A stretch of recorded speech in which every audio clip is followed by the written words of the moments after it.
السلام علیکم دوستو، کیسے ہیں؟ امید کرتے ہیں سب خیریت سے ہوں گے۔ آج ہم لائے ہیں آپ کے لیے ایک اور نئی اور انفارمیٹیو ویڈیو۔ آج کی اس ویڈیو میں ہم بات کریں گے ڈیمپا M12.5 mg پلس 500 mg کے بارے میں۔ تو سب سے پہلے ہم بات کرتے ہیں اس کی فارمولیشن کی۔ تو اس کی فارمولیشن امپاگلیفلوزن پلس میٹافورمین HCl ہے۔ یہ گیٹس کمپنی کی پروڈکٹ ہے۔ تو ناظرین، اگر آپ ہمارے چینل پر نئے ہیں تو ہمارے چینل کو سبسکرائب کرنا، بیل آئیکن کو آن کرنا تاکہ ہماری آنے والی ویڈیوز کی انفارمیشن سب سے پہلے آپ تک پہنچ سکے۔ تو سب سے پہلے ہم بات کرتے ہیں کہ ڈیمپا M ٹیبلٹ کو کن صورتحال میں استعمال کروایا جاتا ہے۔ اس دوا کو عام طور پر ڈائبٹیز میں استعمال کروایا جاتا ہے۔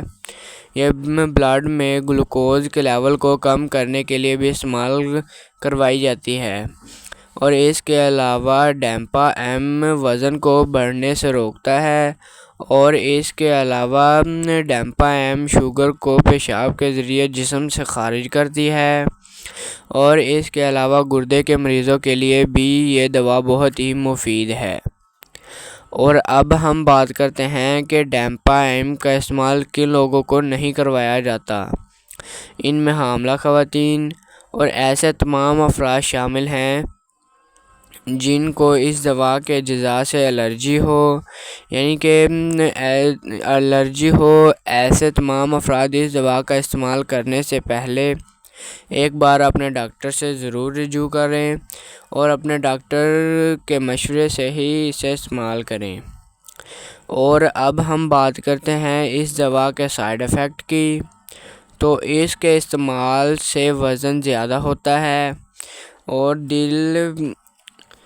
دل کا گھبرانا، چکر آنا، سر میں درد ہونا اور بلڈ پریشر کا لو ہو جانا شامل ہے۔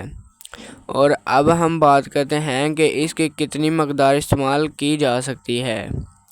جیسا کہ ہم نے بتایا ہے کہ یہ دوا شوگر کو کم کرنے کے لیے استعمال کی جاتی ہے، اس لیے اس دوا کا استعمال کرنے سے پہلے ہمیں چاہیے کہ اپنے ڈاکٹر سے رجوع کریں اور اپنے ڈاکٹر کو اپنا چیک اپ کروا کر شوگر کا پھر اس کا استعمال کریں، یعنی کہ اپنے ڈاکٹر کی تجویز سے ہی ہمیں اسے استعمال کرنا چاہیے، اور ہمارا ڈاکٹر ہی ہمیں اس کی مقدار تعین کر سکتا ہے۔ تو امید کرتا ہوں ناظرین آپ کو آج کی ویڈیو میں جو انفارمیشن چاہیے ہوگی وہ مل گئی ہوگی۔ تو اگر آپ کو ہماری ویڈیو اچھی لگی ہو تو اسے لائک کرنا اور کمنٹس کرنا نہ بھولیے گا۔ ایسے ہی مزید اچھی اور انفارمیٹیو ویڈیو کے لیے ہمارے چینل کو سبسکرائب کرنا۔ آج کے لیے اتنا ہی، تب تک اپنا خیال رکھنا اور اپنے پیاروں کا خیال رکھنا۔ اللہ حافظ۔